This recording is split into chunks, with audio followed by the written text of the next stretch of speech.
All right, what's up, guys? Welcome back to another episode of the Living the Dream podcast. Today on the show, we have Josh Smith, and we're going to get to hear a little bit more about him, his goals, his dreams, and how we can help. Josh, how you doing? I'm good, man. How are you? I'm doing great. And guys, just for reference, this is actually our second recording because the audio was messed up. It sounds so much better. So I'm glad we made the adjustment. Josh, happy to have you on, man. Why don't we start with hearing a little bit more about you, what you like to do for fun and work? Yeah, well, I live in Mississippi and married, three kids, and well, there's not much to do here, but we like to read. Huge Batman fan. You can't really see behind me, but there's all kinds of Batman stuff, and so always like comics. But outside of reading and stuff like that, we like to go to parks and walks, stuff like that. We're going today to one of our favorite parks, and yeah, man, just enjoy being outside and disconnecting from all the social digital technologies that we have. And although I do love technology, that's a lot of my research and reading is about that. But it's good to also take a break from that. So and then for work, I'm a pastor, and what that means in a nutshell is I try to help provide a social good by helping people make friends that might feel isolated or disenfranchised for whatever reason, helping people, providing services, just different things like that. And yeah, man, I enjoy it. It's strange, but I do enjoy it. And yeah, it's different, but you see the social good of it, especially like after COVID, or when we're still in COVID, but during the pandemic and stuff. And I got to spend a lot of time with people on the phone and FaceTime, stuff like that, and people that were really isolated. And I kind of saw more of the significance of what I'm doing here and why we are here. So yeah, that's kind of the short of what we do and who we are here, and just trying to raise a family. I love it. There we go. There we go. And so you pastor full time. You also do some stuff with writing. What gets you up and gets you going every day? Yeah, well, we usually get up pretty early. Our kids get up very early, like between 5:30 and 6. And so first thing we do every morning is make coffee, and coffee literally is like life. And so we make coffee and then just start the day, man. I'm a early person.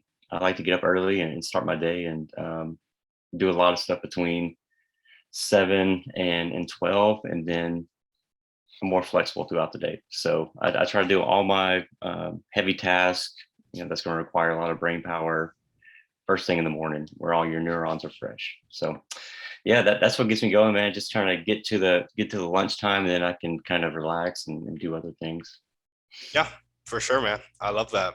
I love that. Tell us a little bit more about your dreams and your goals. Well, I mean, dreams are weird. Like, what do you want to be? Because I'm already an adult, so it's like, A but very like, young one, though. You're a very young adult. yeah. So I'm 33, and my goal is like for the last year, like I wanted to finish a PhD, and I finished that when I was 32.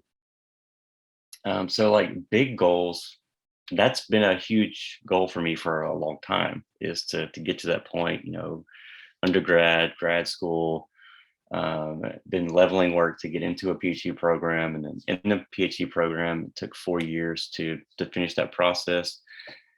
And so that was a huge goal of mine. And then once I crossed that threshold, it's like, okay, now what?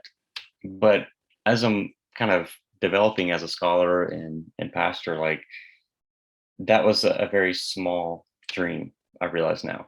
And so now my dream is much broader, and I'm trying to build connections with other communities of other scholars. So a lot of my work revolves around, in the theological side, is around technology, robots, AI, and how faith kind of speaks into those areas and why that matters. And so started some different initiatives to kind of bring scholars in together. And there's some other things on the horizon I can't talk about yet. That's not public, but now my dream is trying to do that and help people have conversations about technology and faith and why that's so important for us today, and trying to help even people in my settings in the local church to understand why we need to be concerned, why we need to take proactive measures towards helping understand what the ethics of technology is and are. And so and even as a Southerner, like, what are the racial issues at hand here, as we've learned more and more about the embedded bias in AI and of course robots. So yeah, I mean, the dreams have like grown a lot and become much more loftier. So I don't know where all that is going. I just know I've gotten on the train, so to speak, and I'm riding and trying to make friends and connections wherever I can, and trying to have very diverse groups of people conversate about these issues. And for me, what I'm finding is that faith, religion, if you want to call it that, has a lot to do with artificial intelligence and kind of the dreams behind it in general. It's a very lofty thing, and it has a lot of theological themes embedded into it. And so yeah, it started to make sense why I did my dissertation on that, which I had no clue that I was going to start trying to solve this problem or dive into other problems with it. But yeah, I mean, what started as a very small dream that was very myopic and narrow with finishing the PhD became this massive lofty endeavor to bridge different fields, different disciplines together to have conversations about ethics. And so yeah, that's my dream right now. I don't know if that's achievable or if that's going to end well, but that's where I'm headed. Dude, that is awesome. So really bridging those fields of like AI tech with Mhm. more like faith-based kind of theology and having them meet at the ethical dilemmas. Yeah. Hmm.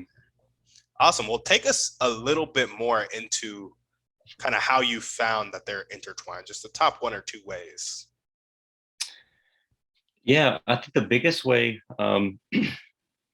is in the question of what it means to be human. Like when I was studying that, and because a lot of times we'll use person and human synonymously, um, and so a lot of my research is about legal rights and legal theory and how that kind of connects, because theology for the longest time was the queen of the sciences, so to speak. So like during the medieval ages and stuff like that, like theology, philosophy, law, all these things, mathematics, it's all intertwined together. And so the reason why people are doing scientific research is it's driven by their faith in God. Now we don't hear much about that, but that's what it was. So all these guys coming up, guys like Aquinas, and even going way back to his you know his idol Aristotle, like God. Now it wasn't like the God of the Bible, but there was a God in their mind that put all these things together. All logic, mathematics, all that stuff is built on this idea that there is order in the universe. And so that's driving a lot of research in the medieval ages, which leads to the scientific revolution, later revolutions. And so it's all built upon this premise of faith in something, right? And so whether you believe in evolutionary biology or whatever it is, you have to have faith at some level. And so I started unpacking that more and kind of diving into it as I studied philosophy of science and other things. And it became very strange to me that that wasn't more like people weren't more open about it. Like, it's like, this is science, is empirical, it's reasonable, it's these things, but it's like you don't have any faith in what you believe about these theories. And I'm like, no, we don't. And so I started to kind of get at the dogma. But then I found, as I was studying legal theory and rights, that people also have very religious beliefs about that. Like, we are born with these certain rights and we are, distinct from animals. But then I was like, well, the writers of the Constitution believe that as well, so to speak. But then they also built this entire country off the backs of slaves. It's like you can say that in theory and say that you believe that, but then undergirding what you actually do in your practical faith, so to speak, says something totally different.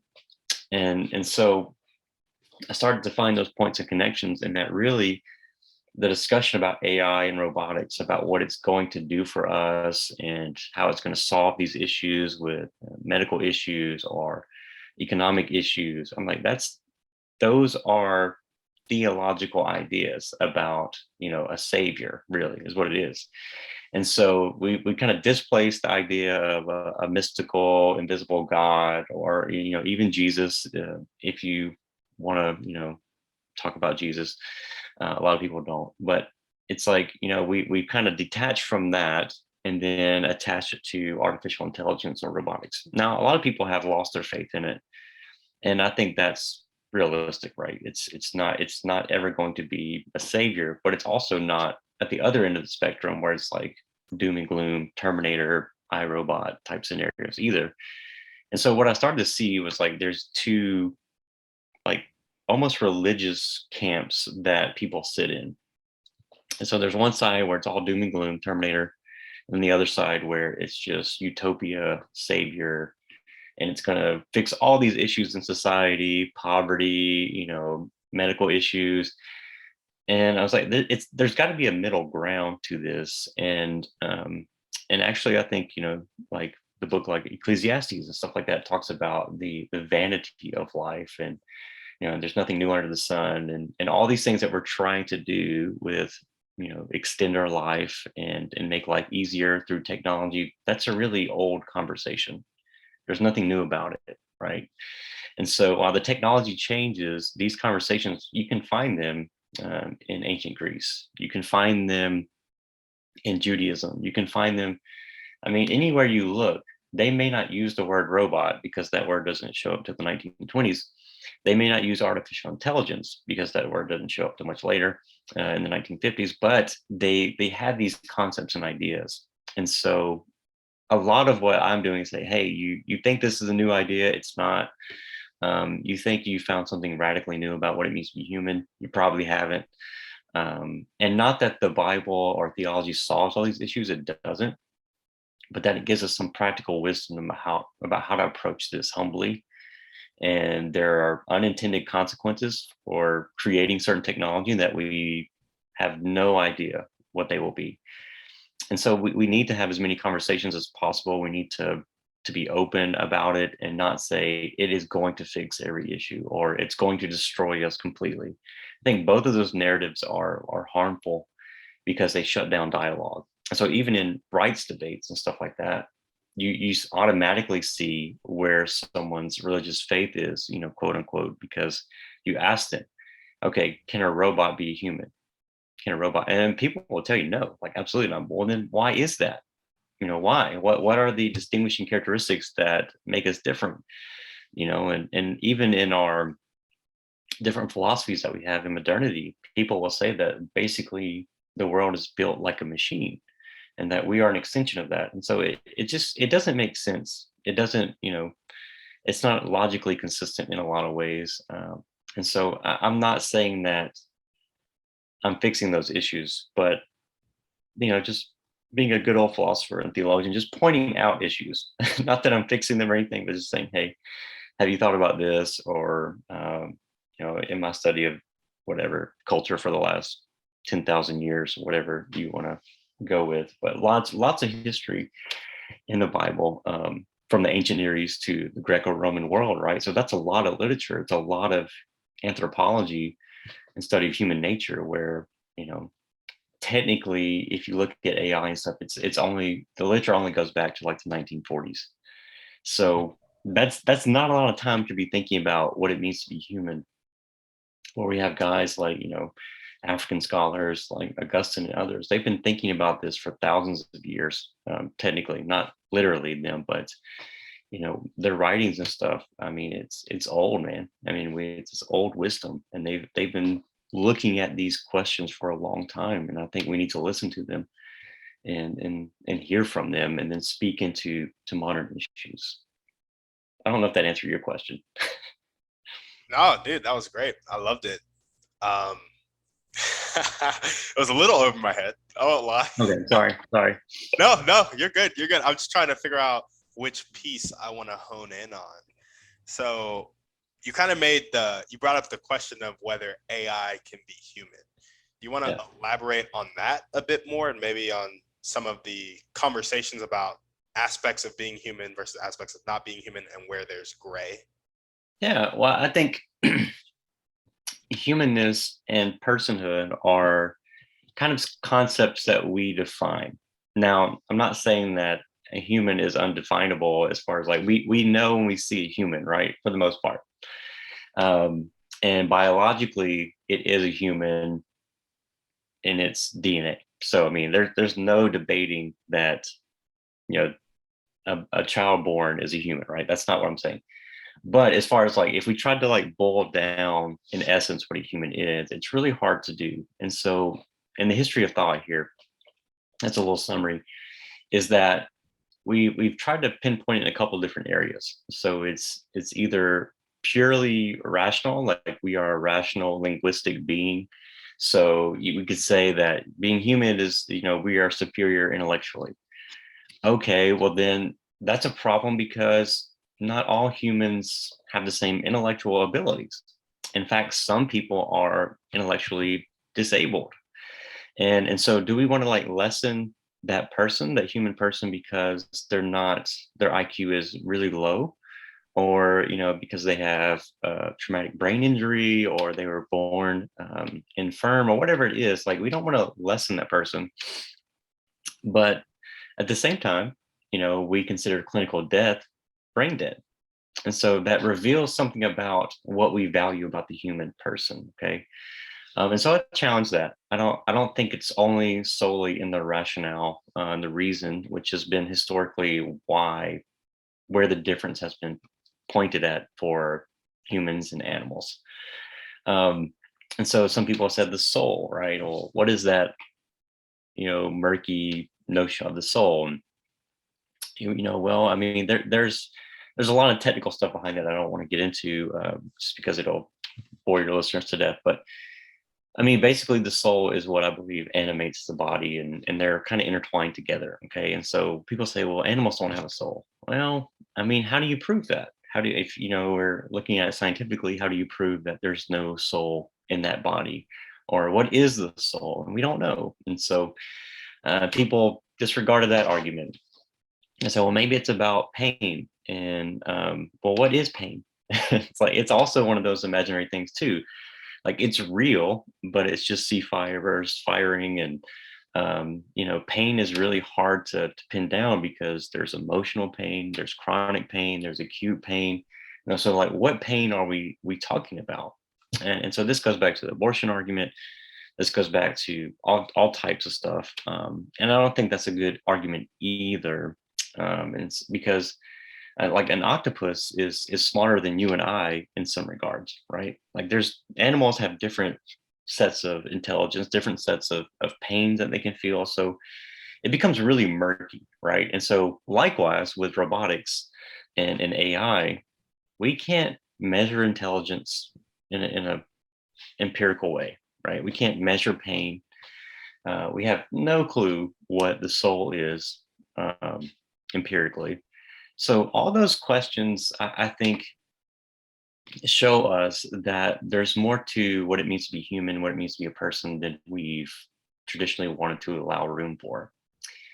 And so all that I'm saying and others is that we need to make as much room as possible for new life and new entities, even if they're not human. That doesn't mean that we should just do whatever we want with them, right? And so even if we have like an AI that take like Sophia is just a robot that has an advanced AI. Like, she's not human. Okay, sure, she's not, and we shouldn't treat her like a human. Absolutely.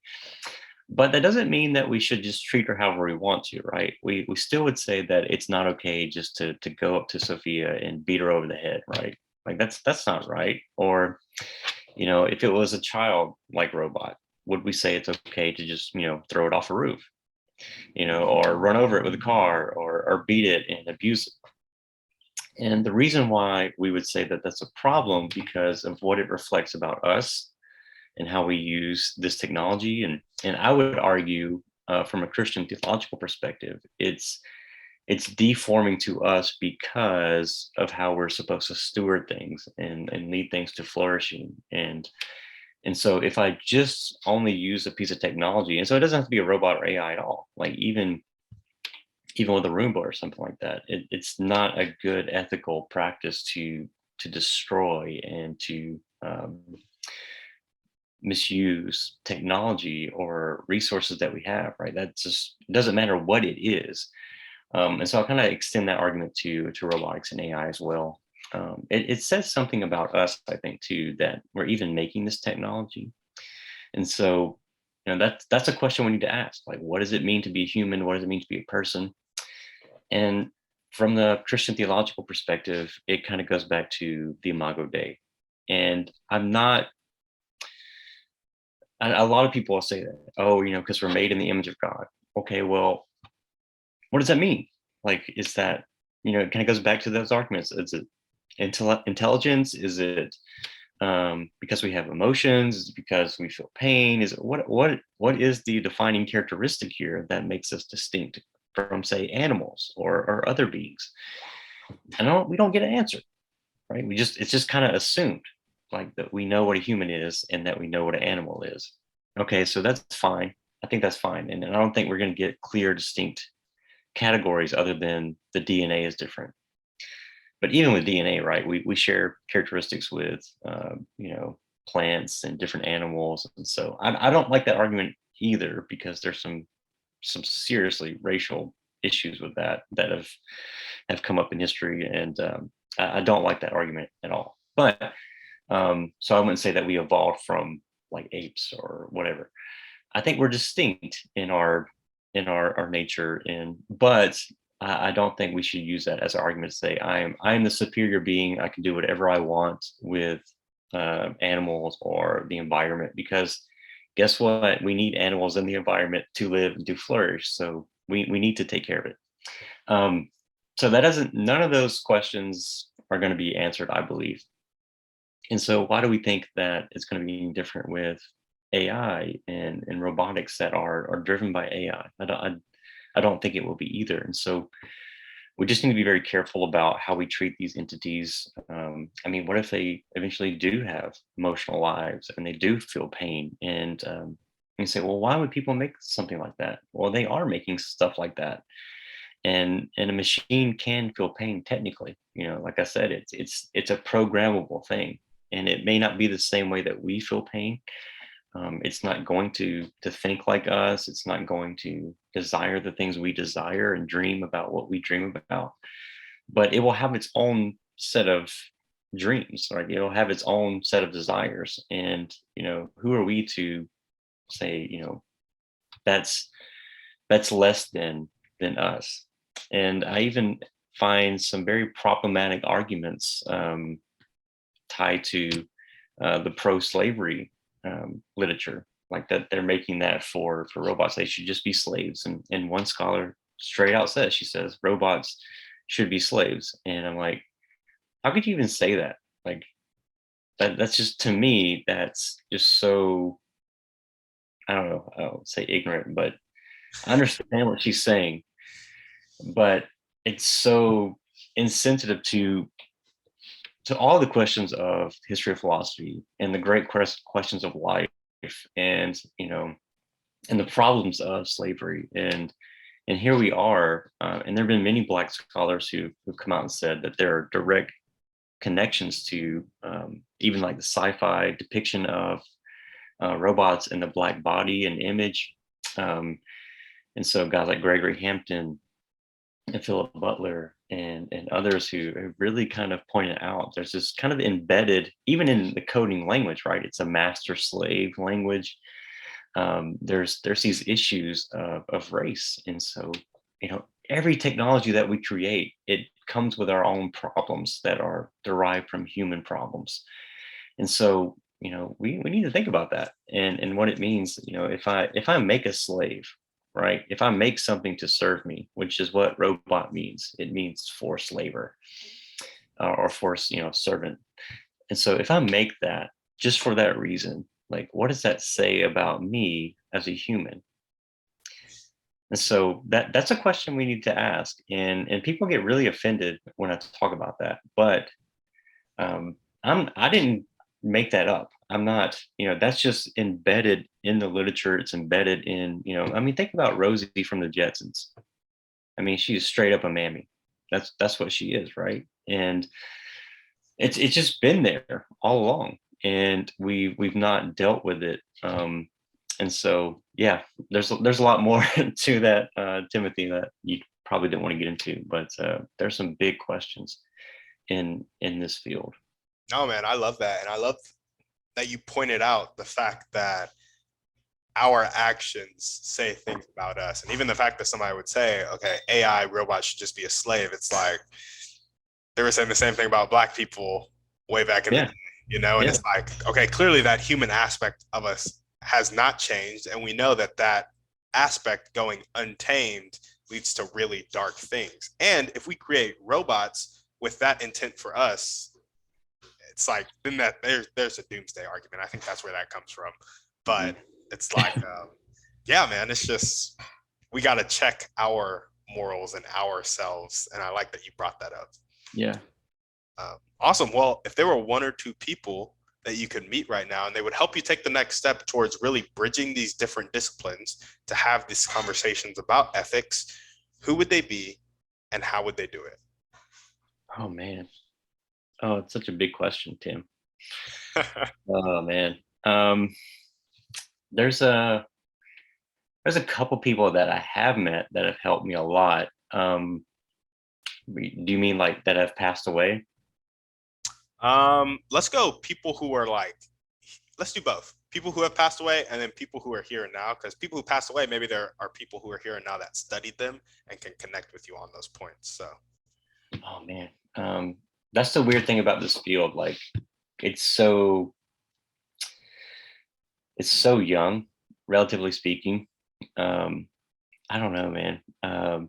So hard. I would love to have Aristotle to kind of dialogue about some of these issues and just get his perspective just on biological science in general, and looking at some of these entities, because a lot of our categories in the modern sciences are built off his distinctions and categories. But at the same time, like, everybody hates Aristotle now because of he puts hard binaries on everything, so like male and female, and you can see why that in modern culture would be an issue.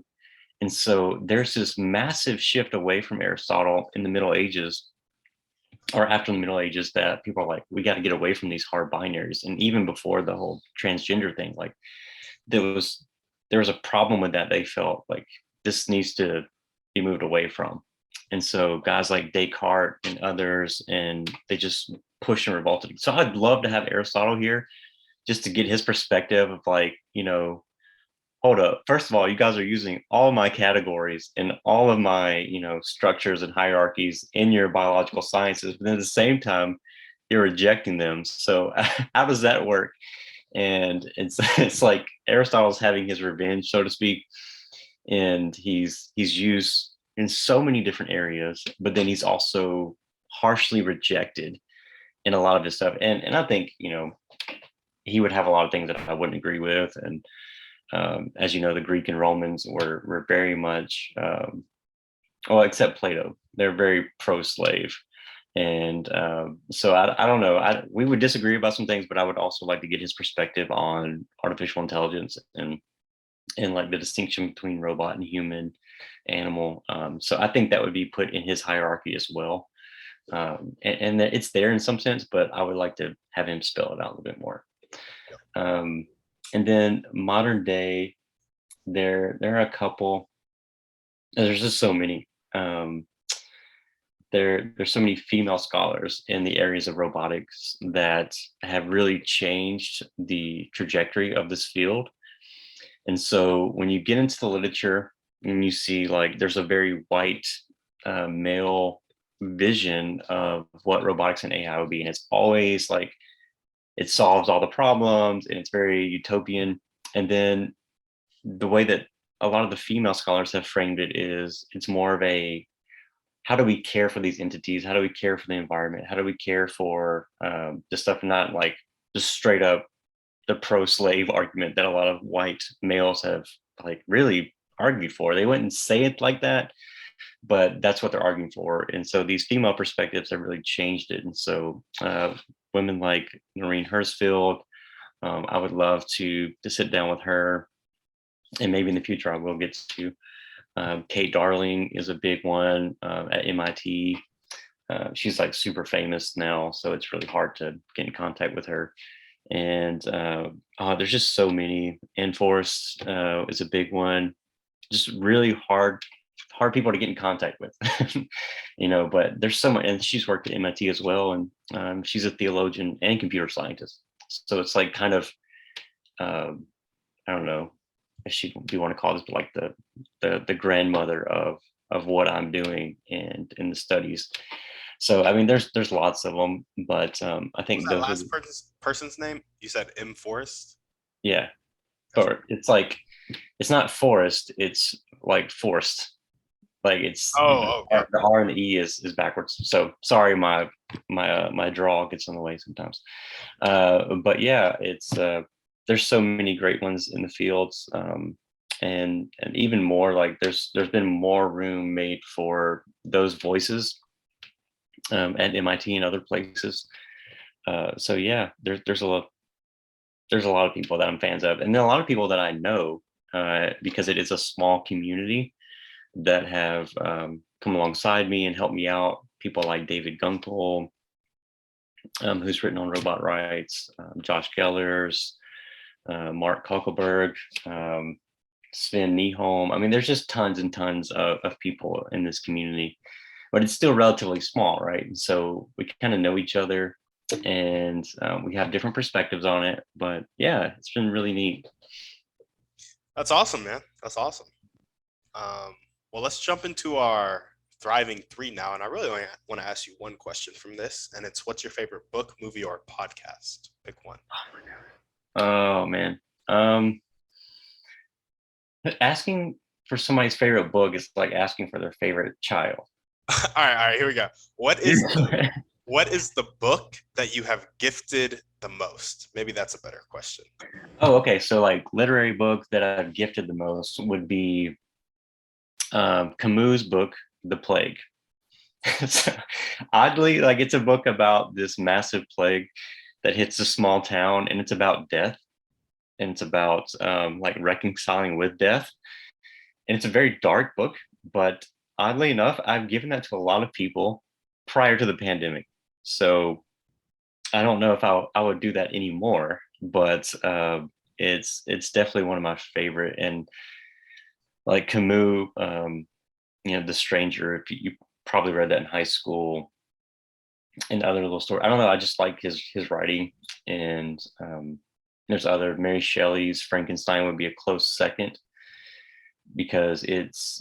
I mean, it's nothing like the movies, right? I mean, the movie kind of picks up like the very last end of the story, and it's essentially about this creature who's left alone to try to figure out what it means to be a person and desires community and affection. And so it grows up like watching this community and out in the woods, and then it becomes irritated and isolated and wants a partner. And so there's a lot to do with AI and robotics in Mary Shelley's work. And so that's a very close second for me. But the one that I've gifted the most is The Plague. What was the second question? It was just a book you've gifted the most. Okay. Yeah. Okay. There. Okay, what's the most important one or two things that everyday people can do to really help you bridge that gap between the Ooh, yeah. disciplines? The biggest thing is education. So I try to tell people, seeing that this is a real issue for today and not for 50 years from now. Like people talk about, 2080 or 2050. I'm like, no, these are issues like today. Like, bias in algorithms is, determining who gets a loan, who gets a job, who gets fired, who gets hired. I mean, these are big issues that we're not seeing behind all your data being stolen, like privacy invasion. Like these are issues you should care about today. And even though it's not like Big Brother 1984 type stuff yet, it does matter. Like, say, for example, like somebody, like a bad actor, got all your information and that could compile all the information that they wanted to about us. And then, say they wanted to exterminate a certain set of people. Like that's literally what Nazi Germany did when they got these consensus records, was they knew where all the Jews were. So, I mean, they had all this stuff laid out. And so when you think about privacy issues, I'm really surprised more people aren't concerned about that. If you just read history a little bit and see how, ledgers and consensus forms, they are more powerful than you think. And so clicking I agree and all these other legal documents that we sign into, that we don't ever think about, it matters. And so I would say education is the biggest thing right now for this conversation to go forward, is that people read about it, even if it's in blogs and podcasts. Like just get information about what's really out there. And even just with automation, like not even with AI and robotics, like it's estimated by 2030, almost 40% of jobs in US are going to be automated. And that's a big deal, man. Like even just truck drivers alone, that's over 1 million jobs. And that is one of the top jobs in the US. And so we're talking about massive disruptions to the economy, to the everyday worker. And so whatever your field is, whatever your occupation is, I mean, it's in danger of being automated. And so you should care about this, and how tech companies are leveraging their power to kind of press into our income and our livelihood.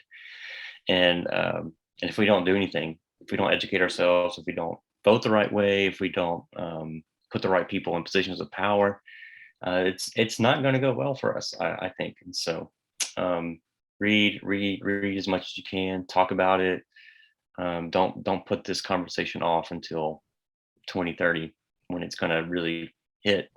But yeah, that's the biggest thing for me. That's it right there. There we go. Awesome. Educate yourself, guys. You heard them. Hmm. Well, I got two more questions for you. First, do you have a podcast? And if not, why not? Yeah, I do have one. It's called the Dolores Project, and like Dolores from Westworld. And the podcast is all about talking to other scholars in the fields of AI and robotics and computer science about the issues of robotics, and the ethical issues, really. So it's really about AI ethics. And so if you're not familiar with these fields or the conversations that we've had today, I would encourage you to go check out. I have like 10 or 11 episodes out right now, and I'm working on a new season. So hopefully next year, have some new scholars. So I mean, we talk about all these issues that we've talked about today, and a lot more. And so yeah, I'll just keep going with that project. There's hopefully I'll end up having about 40 to 50 interviews in that project that will really get all sides of the spectrum, because there's many different perspectives.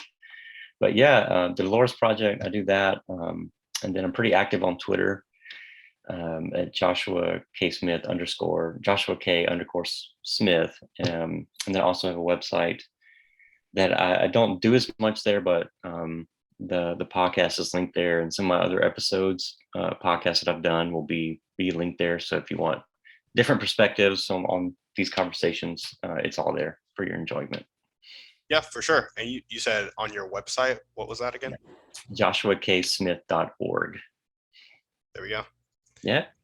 Sounds good. Our last question requires a bit of pretext. So you know how there are people on the planet who have a really fixed mindset. They're not willing to accept help. They're not willing to accept change. Sometimes they live their whole life like that. And unfortunately, they'll die like that sometimes. Other times, they'll make the switch at some point in their life to more of a growth mindset, willing to accept help and willing to accept change. In your opinion, what is the catalyst that causes that switch? I mean, from my experience, like people go through an identity crisis at different points in their life. So when you graduate high school, when you go to college, when you graduate college and you get your first job, then when you retire, there's a major shift. And so those are all points of contact for major ideological shifts in a person's thought patterns and their behavior. So a lot of people think sometimes like where I go to college is super important, and it is. But what's more important is who is your roommate in college, because that has a bigger impact on you than the college professor, so to speak. So a lot of people complain to me like, my kid went to college and they changed and I'm like, well, who is the roommate? Like that had a major influence on it. It wasn't the philosophy class that they took, or it wasn't this or wasn't that. I mean, it's their peers and that pressure that we feel. So there's a book called Nudge, if you're interested in that question. It's about the social changing of humans and how we are nudged and pushed in certain directions, whether it be through food, sexuality, or economics and marketing. So it's all about that question. And one of the big ones they say is whoever your peers are in college. And then I would say also suffering. So when a person goes through a major event, it doesn't have to be like they lost a spouse or lost a child, whatever a major event of suffering is for that person, they tend to open up, like the structures in their brain tend to open up for change. And so a lot of times that's why you'll see different religious conversions in those moments. That's why there's a lot of conversions on a deathbed, because it has opened up your mind to the possibilities, right? And so it can also close them. So you could do the inverse, right? You could be a religious person, and I've seen this happen, and lose a spouse and kids and then completely walk away. So it just depends on the person, but it all matters. And so I think those are the two biggest components to when you're open to change. Yeah, absolutely. I love it. There we go. Well, Josh, is there anything else you want to chat about before we sign off? No, man, I think we've covered a lot, man, and I appreciate the conversation. Yeah, of course. I appreciate you educating me on and ethics. I took a couple philosophy classes in college and always loved thinking about it. So thank you Yeah, for man. the conversation. Yeah, man. Awesome. Well, Josh, thanks for coming on the show. If you guys are listening to this and you were interested in these topics, make sure to go listen to Josh's podcast as well as check out his website. The Dolores Project is the podcast. JoshuaKSmith.org is the website. You can also follow him on Twitter. All of that will be in the show notes. And yeah, just make sure to continue to connect him to people who are interested in this and put people onto his content so that they can educate themselves. And if you know, tell me if I'm getting their names wrong. Lorene Hertzfield? Noreen. Yeah. Noreen Hertzfield, Kate Darling, make those introductions, please. As we always ask, send this podcast to 1 in 3 people you know need to hear this message. Shoot us a 5-star review on iTunes, and we're out. Yeah.